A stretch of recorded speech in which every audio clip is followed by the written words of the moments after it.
So hello students, कैसे हैं आप सभी। आई होप कि आप सब बहुत अच्छे होंगे और आपकी स्टडी काफ़ी अच्छी चल रही होगी। जैसा कि आप सभी जानते हैं कि आपकी जो नीट के एग्ज़ाम्स हैं वो 5 मई को कंडक्ट होगा। सब आई होप कि सभी स्टूडेंट्स अपनी पढ़ाई बहुत अच्छे से कर रहे होंगे, काफ़ी मोटिवेट रह के अपनी पढ़ाई को कर रहे होंगे। ऐसे ही अपनी पढ़ाई को कंटिन्यू रखिए एग्ज़ाम आने तक। चलिए इसी के साथ हम यहाँ आज नया चैप्टर स्टार्ट करते हैं, जेनेटिक्स। चैप्टर है वंशागति और विविधता के सिद्धांत। तो चलिए फिर इसी के साथ हम एनसीईआरटी की लाइन और ये न्यू चैप्टर के साथ शुरुआत करते हैं। क्या आपने कभी यह सोचा कि हाथी हमेशा शिशु हाथी को ही जन्म देता है, किसी अन्य जानवर को क्यों नहीं? या आम के बीज से आम का पौधा ही उगता है, कोई अन्य पौधा क्यों नहीं? माना कि संतति अपने जनकों से मिलती जुलती है, पर क्या वह उनसे बिल्कुल अभिन्न होती है या उनके लक्षणों में कुछ भिन्नता दिखती है? क्या तुमने कभी आश्चर्य किया कि सहोदर कभी एक जैसे दिखते हैं या फिर कभी अलग अलग क्यों दिखते हैं? जीव विज्ञान की एक शाखा आनुवांशिक विज्ञान ऐसे तथा इनसे संबंधित अनेक प्रश्नों पर विचार करती है। इस शाखा में वंशागति और विविधता दोनों का अध्ययन होता है, अर्थात यह विचार किया जाता है कि जनक और संतति के लक्षणों में समानता या असमानता क्यों होती है। वंशागति आनुवांशिकी का आधार है। वंशागति वह प्रक्रम है जिससे लक्षण जनक से संतति में आ जाते हैं, और तथा विविधता जनक और संतति के लक्षणों की असमानता की अवस्था है। मानव को 8000 से 10,000 वर्ष ईसा पूर्व यह ज्ञान हो चुका था कि विविधता का कारण लैंगिक जनन की प्रक्रिया में छिपा हुआ है। उसने पादपों और जंतुओं की प्रकृति में उपस्थित जीव विविधता का लाभ उठाया और लाभदायक लक्षणों वाले जीवों को चुनकर उनका प्रजनन करवाया तथा इनसे इच्छित लक्षणों के जीव प्राप्त किए। उदाहरण पुरानी जंगली गायों के कृत्रिम चयन और उनको पालतू बनाकर हमने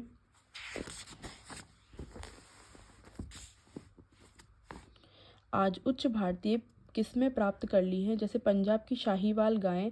हमें मानना पड़ता है कि भले ही हमारे पूर्वजों को लक्षणों की वंशागति और विविधता का ज्ञान था, किंतु उनको इन घटनाओं के वैज्ञानिक आधार के विषय में बहुत कम जानकारी थी। मेंडल के वंशागति के नियम। 19वीं सदी के मध्य के वर्षों में ही आनुवंशिकता को समझने के संबंध में प्रगति हो सकी। ग्रीगर मेंडल ने उद्यान मटर के पौधे में 7 वर्षों 1856 से 1863 तक संकरण के प्रयोग किए और उनके आधार पर जीवों की वंशागति नियम को प्रस्तावित किया। सांख्यिकीय विश्लेषणों और गणितीय तर्कशास्त्र का जीव विज्ञान की समस्याओं के समाधान हेतु प्रथम उपयोग भी मेंडल द्वारा वंशागत अन्वेषणों के दौरान ही किया गया। उनके प्रयोगों में नमूनों की विशाल संख्या ने उनके आंकड़ों को विश्वसनीयता प्रदान की। साथ ही उनके परीक्षाधीन पौधों को उत्तरोत्तर पीढ़ियों पर प्राप्त किए गए प्रयोग तथा उनके सफल निष्कर्षों ने सिद्ध किया कि मेंडल के वंशागति नियमों में व्यापकता थी और वे अपुष्ट विचार नहीं थे। मेंडल ने मटर के पौधे के उन लक्षणों पर विचार किया जो सर्वथा विपरीतार्थ थे, जैसे लंबे या बौने पौधे, पीले या हरे बीज। इसके कारण उसे वंशागति नियमों का आधारभूत ढांचा तैयार करने में सहायता मिली। बाद के वैज्ञानिकों ने इसे विस्तार दिया, जिससे विविध नैसर्गिक घटनाओं और उनमें निहित जटिलता का स्पष्टीकरण किया जा सका। मेंडल ने अनेक तद्रुप प्रजनन मटर के शुद्ध वंशक्रमों को लेकर कृत्रिम परागण पर परागण के प्रयोग किए। तद्रुप प्रजनन ट्रू ब्रीडिंग वंशक्रम वह होता है जो कई पीढ़ियों तक स्वपरागण के फलस्वरूप स्थायी विशेषक ट्रेट बोलते हैं इसको, वो प्रदर्शित करता है। मेंडल ने मटर की 14 तद्रुप प्रजननी मटर की किस्मों को छांटा, अर्थात 7 जोड़े विपरीत लक्षणों को लिया। उनके अन्य लक्षण समान थे। उनमें से कुछ उदाहरण इस प्रकार है: चिकने या झुर्रीदार बीज, पीले या हरे बीज, फूली हुई सिकुड़ी हुई फलियां, हरी और पीली फलियां, लंबे और बौने पौधे। जैसा कि आप ये सब देख सकते हैं ये डायग्राम में। ये है मटर के पौधे के विपर्यास विशेषक के 7 जोड़े। सबसे पहले उन्हें बीज का आकार, बीज का रंग, फूल का रंग, फली का आकार, फली का रंग, पुष्प की स्थिति, तने की ऊंचाई। तो आप पहले बीज के आकार में देख सकते हैं ये प्रभावी है और ये अप्रभावी है। तो इसे गोल बीज है, ये झुर्रीदार बीज है। तो बीज का रंग लिया उन्होंने पीला और हरा, और फूल का जो रंग है वो है, फूल कैसा है, ये पर्पल है, बैगनी, और ये सफ़ेद है। फली का आकार ये देख सकते हैं, फूली हुई है, ये सिकड़ी हुई है। ये फली का रंग है, ये ग्रीन कलर की फली है, और ये पीले कलर की फली है। पुष्प की स्थिति ये अक्षीय है, ये अंत है। ये तने की ऊंचाई देख सकते हैं आप, लंबा है और ये बौना है। तो मेंडल द्वारा अध्ययन किए गए मटर के पौधे के विपर्यास विशेषक जो हम वहाँ पे देख चुके हैं 7 जोड़ी, वही ये बॉक्स में दिया है। एक जीन की वंशागति। मेंडल ने वंशागत के अध्ययन के लिए एक प्रयोग में मटर के लंबे और बौने पौधे का संकरण किया। इस प्रयोग द्वारा एक जीन का आनुवंशिक अध्ययन किया गया। इस संकरण से उत्पन्न बीजों को उगाकर उन्होंने प्रथम संकर पीढ़ी के पौधे प्राप्त किए। इस पीढ़ी को प्रथम संतति पीढ़ी या F1 भी कहा जाता है। मेंडल ने देखा कि F1 पीढ़ी के सभी पौधे लंबे थे, अर्थात अपने लंबे जनक के समान थे, कोई पौधा बौना नहीं था। इसी प्रकार के परिणाम अन्य विशेषकों वाले संकरण प्रयोगों में भी पाए गए। उन्होंने देखा कि F1 में दो में से एक जनक के लक्षणों की ही अभिव्यक्ति होती है, दूसरे जनक के लक्षण प्रकट नहीं होते। मेंडल ने फिर F1 के सभी लंबे पौधों को स्वयं परागित किया और उसे देखकर आश्चर्य हुआ कि F2 पीढ़ी में प्रत्युत्पन्न कुछ पौधे बौने थे, जो लक्षण F1 पीढ़ी में नहीं देखा गया। अब वह प्रदर्शित हो गया। तो बौने पौधों का अनुपात कुल F2 पौधों का 25% था, जबकि 75% पौधे लंबे थे। लंबे और बौनेपन के लक्षण जनकों के समान ही थे और उनमें किसी प्रकार का सम्मिश्रण नहीं था, अर्थात सभी या तो लंबे या बौने, मझोले कद के कोई भी नहीं थे।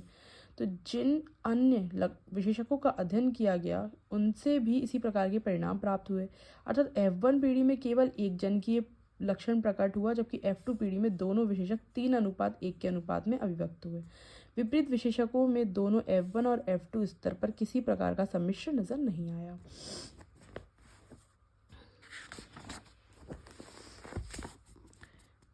इन प्रेक्षणों के आधार पर मेंडल ने प्रस्तावित किया कि कोई वस्तु अपरिवर्तित रूप से जनक से संतति को युग्मकों के माध्यम से उत्तरोत्तर पीढ़ियों में अग्रसित होती है। उसने इस वस्तु को कारक या फैक्टर कहा। अब हम इसे जीन कहते हैं। दूसरे शब्दों में जीन आनुवांशिकता की इकाइयां हैं। किस जीन में कौन सा विशेषक लक्षण अभिव्यक्त होगा, इसकी सूचना इसमें निहित होती है। विकल्पी विपरीत लक्षणों के संकेतक जोड़े को युग्म विकल्पी या एलील कहा जाता है। ये एक ही जीन के थोड़ा सा भिन्न रूप होते हैं। यदि हम प्रत्येक जीन को अक्षरों के प्रतीक दें तो जो लक्षण F1 पीढ़ी में व्यक्त होता है उसे कैपिटल अक्षर से और विपरीत लक्षण की जीन को छोटे अक्षर से व्यक्त किया जाता है। उदाहरण के लिए ऊंचाई के लक्षण के लंबे के लिए कैपिटल टी, बौने के लिए स्मॉल टी का प्रयोग होता है। कैपिटल टी और स्मॉल टी एक दूसरे के युग्म विकल्पी अलील हैं। दूसरे शब्दों में पौधों में ऊंचाई के अलील जोड़े इस प्रकार होंगे: capital T capital T, capital T small T, small T small T. Mendel ने यह भी प्रस्तावित किया तद्रुप प्रजननक्षम मटर की लंबी या बौनी प्रजाति में अलील जोड़ा समयुग्मजी होमोजाइगस क्रमशः कैपिटल टी या स्मॉल टी होगा। कैपिटल टी या स्मॉल टी को पौधों का जीनोटाइप जीनी प्रारूप और लंबे बौने को फिनोटाइप दृश्य प्रारूप कहा गया। अगर किसी पौधे का जीनोटाइप कैपिटल टी है तो उसका फिनोटाइप क्या होगा? मेंडल ने पाया कि F1 विषम युग्मजी कैपिटल टी स्मॉल टी का फिनोटाइप देखने में बिल्कुल कैपिटल टी जनक के समान होता है। इसलिए उसने प्रस्ताव किया कि असमान कारकों के जोड़े में से कोई एक दूसरे के ऊपर प्रभावी हो सकता है, जैसा कि F1 में। इसे प्रभावी और दूसरे को अप्रभावी नाम दिया गया। इस प्रयोग में कैपिटल टी लंबाई का कारक और स्मॉल टी बौनेपन का कारक के ऊपर प्रभावी हो जाता है। जिन अन्य लक्षण युग्मों का उन्होंने अध्ययन किया वहां भी यही पाया गया। प्रभाविता और अप्रभाविता की संकल्पना को याद रखने के लिए यही सुविधाजनक और तर्कसंगत होगा कि बड़े कैपिटल और छोटे अक्षरों का प्रयोग किया जाए। लंबे के लिए कैपिटल टी, बौने के लिए स्मॉल टी का प्रयोग ना करें, क्योंकि यह याद रखना कठिन रहेगा कि क्या कैपिटल टी और स्मॉल टी दोनों ही जीन लक्षण के अलील हैं या नहीं हैं। समयुग्मजी मामलों में अलील समान हो सकते हैं, जैसे कैपिटल टी स्मॉल टी और विषम युग्मजी मामलों में असमान हो सकते हैं, जैसे कैपिटल टी स्मॉल टी, क्योंकि कैपिटल टी स्मॉल टी पौधा एक लक्षण ऊंचाई को नियंत्रक जीन के लिहाज से विषम युग्मजी है, अतः इसे एकल संकर मोनोहाइब्रिड कहा जाता है। और कैपिटल टी और स्मॉल टी के बीच क्रॉस को एकल संकर क्रॉस कहा जाता है।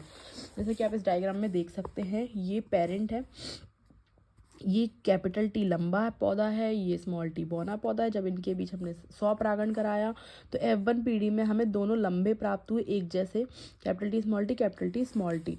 फिर हमने इनका संकरण कराया तो हमें F2 पीढ़ी में 3 लंबे और 1 बौना प्राप्त हुआ, यानी कि कैपिटल टी एक शुद्ध लंबा था, 2 इसमें लंबे थे और 1 शुद्ध बौना था। अब आप यहाँ पे कुछ टर्म्स है, जैसे कि अलील का आप मतलब समझ सकते हैं। जैसे कि अलील क्या होता है, कैपिटल टी स्मॉल टी, तो कैपिटल टी जो है वो स्मॉल टी का अलील है और जो स्मॉल टी है वो कैपिटल टी का अलील होगा। और इसमें ये जीनोटाइप और फिनोटाइप ये दिया गया, ये 2 शब्द हैं। तो जीनोटाइप क्या होता है, जैसे कैपिटल टी या स्मॉल टी पौधे का जीनोटाइप। और लंबे बौने, जैसे हमने जैसे कैपिटल टी स्मॉल टी इस तरीके से हम देख के बता सकते हैं कि इनका जीनोटाइप है, कि हम उसको सुपरफिशियल ऊपर से देख रहे हैं जीन के रूप में। अगर हम बौने और पौधे, अगर हम उनका अंदर से देखें, उनका प्रारूप देखें, लंबे हैं कि बौने हैं, कि शुद्ध लंबे हैं शुद्ध बौने हैं, तो वो हम इसका फिनोटाइप है, वो हम इसको बाहर से देख के बताएंगे। तो ये वीडियो काफ़ी लंबी हो जाएगी, तो इसलिए इस वीडियो में इतना ही। मिलते हैं फिर नेक्स्ट वीडियो में। और अगर आपको ये वीडियो पसंद आए तो प्लीज़ लाइक कीजिए, शेयर कीजिए अपने दोस्तों के साथ, चैनल को सब्सक्राइब कीजिए। और ऐसी ही वीडियो देखने के लिए आप बेल आइकन पर क्लिक, ताकि आप सभी को नोटिफिकेशन टाइम टू टाइम मिलता रहे। और मिलते हैं फिर इसी के साथ नेक्स्ट वीडियो में। Thank you students, take care, bye bye.